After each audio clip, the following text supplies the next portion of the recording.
Este jogo encerra aqui um ciclo, diria, infernal para o Sport, com muitos jogos, um calendário muito apertado. Começa este jogo em desvantagem. Pergunto-lhe o que é que permitiu a reviravolta e esta segunda parte demolidora.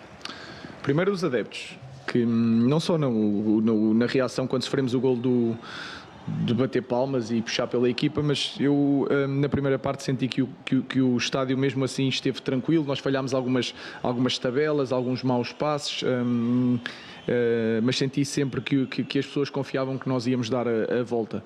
O gol foi muito importante antes do intervalo e depois uma segunda parte onde não demos qualquer hipótese ao adversário, não deixámos o adversário sair, mas isso também na primeira parte, porque não houve quase ataques do Boa Vista, mas fomos criando mais oportunidades também porque o Boa Vista começou a cair um bocadinho fisicamente e principalmente os nossos avançados continuaram com boas rupturas a toda a hora, o que dificultou muito a vida do adversário e, portanto, uma vitória justa e mais uma vez conseguimos marcar golos, mas sofremos um golo, se calhar na única oportunidade do Boa Vista. Boa noite, Ruben. Guilherme Portela, em direto para a RTP. Obviamente a noite fica marcada pelo hat-trick do Gyökeres, mas eu queria voltá-lo para o outro avançado do Sporting, o Paulinho. Ele marca 16 golos esta época, ultrapassa a melhor marca ao serviço do Sporting. Que palavras é que o Ruben tem para o jogador? Obrigado. As mesmas de sempre, que às vezes os golos aparecem, outras vezes não aparecem, e da mesma forma que olhava para as exibições do Paulinho, não só o que marcava, mas tudo o que ele fazia, faço o mesmo. Agora tem feito mais golos e tem jogado menos tempo, está às vezes num papel mais difícil para ele, não pelo jogo entre linhas, porque ele é muito bom nisso, mas porque está sempre descaído para um dos lados, o que limita depois, quando tem a bola, a capacidade dele de jogar. Mas é um jogador muito inteligente, que nos dá muito, que ganhamos outro peso também para as bolas paradas, quer ofensivas, quer defensivas, e portanto é um jogador muito importante para nós. Boa noite, Rubén. Joana Pires, TV e CNN Portugal. Hoje mesmo sem Edwards, sem Pedro Gonçalves, sem opções ofensivas no banco, o Sporting volta a golear, marca 6 golos, tem 117 na época, 75 no campeonato. Pergunto-lhe como é que, enquanto treinador, explica esta máquina goleadora do Sporting esta temporada e depois também, olhando para um jogo que há na quinta-feira entre Portugal e a Suécia, em que vai estar Víctor Gyökeres, pergunto-lhe se, enquanto adepto da seleção, está preocupado ou se vai a dar algumas dicas a Roberto Martínez? É meter o Inácio a marcá-lo, já o conhece bem e acho que com facilidade até vai ter a bola, já conhece o Vítor quando faz a pressão, portanto acho que é meter o Inácio e acho que não vai haver qualquer tipo de problema. A explicação tem a ver também com a qualidade dos jogadores, que já têm muito tempo de treino, a aquisição de um jogador que nos deu uma capacidade de ruptura a toda a hora e uma capacidade física diferente, e isso ajudou a tornar a equipa mais perigosa. O facto de jogarmos às vezes sem laterais, digamos assim, com extremos, tudo ajuda. Os centrais cada vez constroem melhor, os médios centros têm mais mobilidade e descobrimos os melhores passos para eles jogarem, porque perdemos o Mateus Nunes e o Morita e o Dani têm uma capacidade entre linhas de jogar como se fossem o número 10, que eu acho que ajuda muito na chegada na baliza. Portanto, pequenos pormenores que fazem toda a diferença, mas eu acho que o conhecimento entre eles ajuda muito. Portanto, são vários fatores que se juntaram e que ajudam a equipa a marcar mais golos. Boa noite, Ruben Amorim, Cristiana Carlos Alves, SIC Notícias. Muitos dizem que o Sporting é a equipa a praticar melhor futebol em Portugal, aquela que impõe mais intensidade no jogo, mesmo quando as coisas não estão a correr bem na finalização, que está por cima e se mantém por cima. Eu pergunto se o Ruben sente isso, se sente que este é o Sporting mais difícil de bater desde que chegou ao Alvalade. Mais difícil de bater não podemos considerar porque na primeira época tivemos apenas uma derrota quando já éramos campeões e isso é difícil de bater, mas jogávamos de uma forma que não era sustentável para uma equipa grande, tínhamos de dar o passo a seguir. Nós fomos dando o passo a seguir, eu acho que, eu volto a dizer, também já o disse no passado, que eu sinto que a equipa é mais completa, mas a diferença pontual é muito pequena, por exemplo, para o segundo lugar. Portanto, são equipas que jogam de formas diferentes. Nós temos já um trabalho de trás e fomos arranjando soluções para os jogadores que saíram e tivemos sorte nas aquisições que tivemos. O avançado mudou um bocadinho a nossa equipa, o Morton é melhor do que pensávamos e, portanto, essas pequenas coisas que é preciso ter sorte tornam uma equipa muito mais forte, mais imprevisível e melhor ofensivamente. Eu acho que ainda temos alguns problemas defensivos, mas também eu considero que nós defendemos melhor. É difícil perceber isto. Temos problemas porque em poucas oportunidades sofremos golos e isso temos que mudar. Agora que sofremos muito menos oportunidades do que no passado e até que no primeiro ano, quando tivemos a melhor defesa, eu acho que isso também é óbvio. Não, depende. Eu vi o Porto jogar com o Arsenal e, portanto, não podemos dizer isso. Depende do jogo, da fase. Todas as equipas têm uma fase. Eu acho é que temos sido bastante constantes nas nossas exibições e isso chama a atenção das pessoas.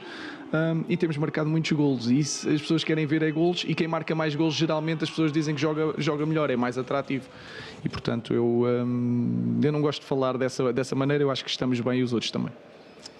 Boa noite, Ruben. Cláudio Constantino para a CMTV. Segundo o hat-trick de Gyökeres esta época, o primeiro no campeonato, 22 golos no campeonato, o melhor marcador e também 10 assistências. O que lhe queria perguntar é o que é que tem o Gyökeres para melhorar até ao final da época, se é que ainda tem alguma coisa para melhorar o avançado sueco? Eu acho que tem muita coisa. Tem muita coisa para melhorar. Há muita coisa no Vítor que ele tem que melhorar e hoje eu acho que melhorou em relação ao jogo passado, por exemplo. O Vítor joga da mesma maneira contra um central que é mais lento, contra um que é mais rápido. Tudo o que ele faz, por exemplo, na Liga Portuguesa, fez contra a Atalanta quando o central, o Isaac, era tão rápido como ele e tão forte como ele. E esse entendimento do jogo, eu acho que ele ainda pode melhorar. Melhorou neste jogo também na reação defensiva. Ele às vezes defende muito, pressiona, mas falta-lhe um bocadinho a reação defensiva dos 5 metros e isso, todos os treinadores olham para isso.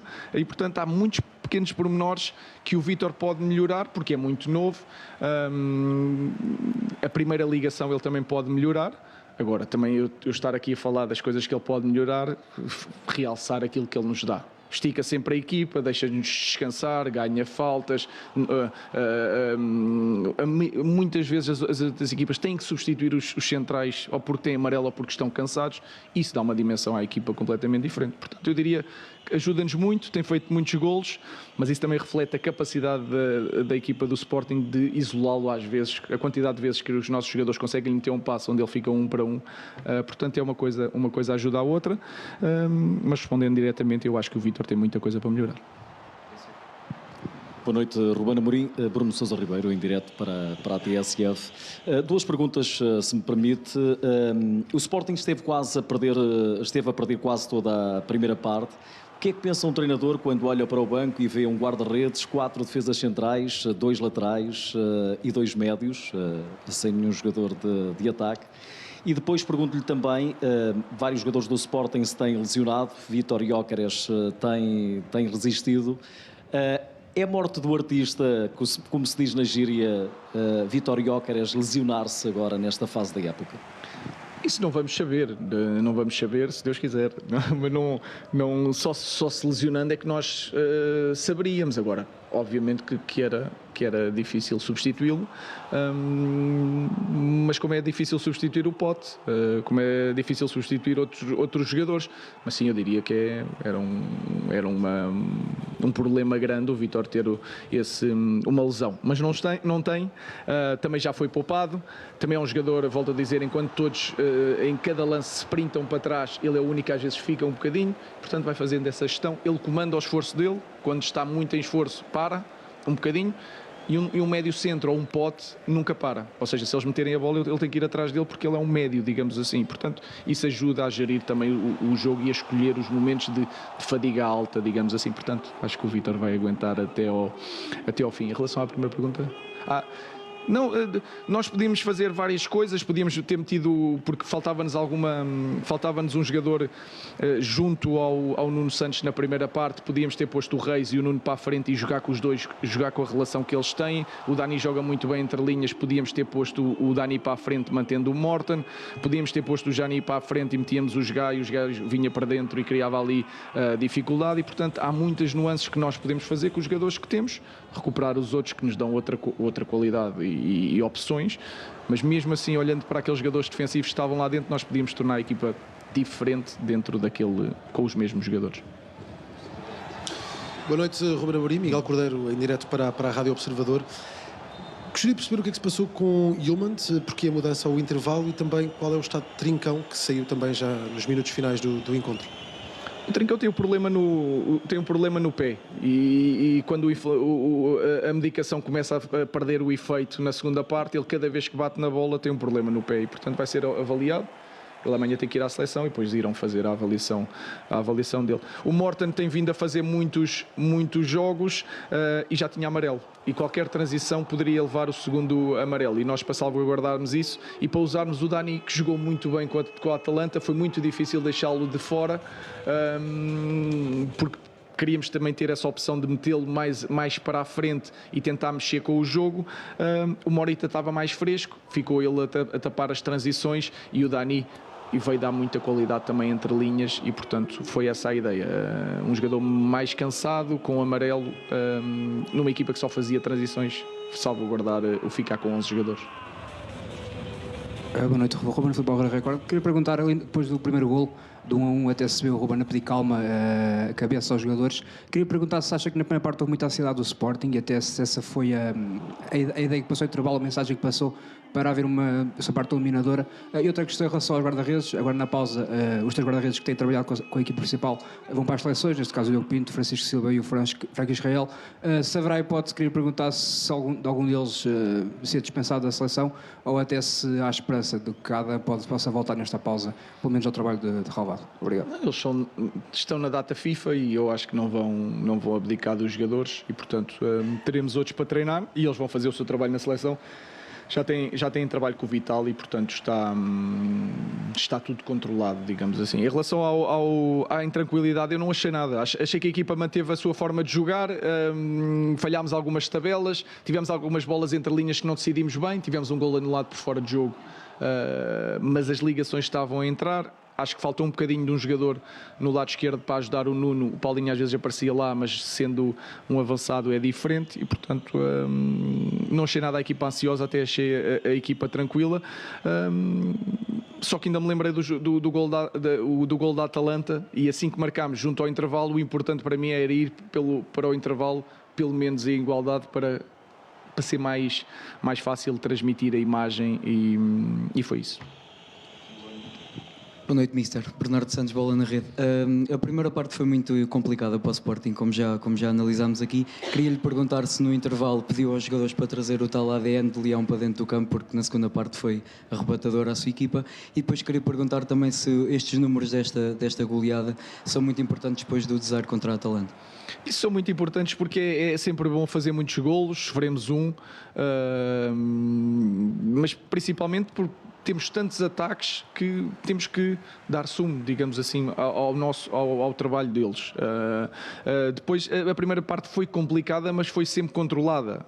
Ou seja, nós estivemos sempre em cima do adversário, é difícil criar ocasiões, mas depois os laterais, o Malheiro começa a ficar mais longe do Nuno na segunda parte, o Bruno também mais longe do Geni. Os centrais, viu-se a dificuldade na segunda parte, não tanto na primeira parte, onde acompanhavam sempre os nossos avançados, até o Vítor, e conseguiam sempre acompanhar na segunda parte com muito mais dificuldade. Tem a ver com o desgaste. Nós podemos, se tivermos posses muito longas na primeira parte, todas as equipas que só fazem fase defensiva, que estão sempre atrás da bola, vão sofrer na segunda e, portanto, eu diria que não há esta segunda parte sem a primeira. Portanto, não é só uma primeira parte má e uma segunda boa. Há uma primeira parte que desgasta uma equipa que ajuda a marcar mais golos na segunda. Muito obrigado. Okay. Obrigado.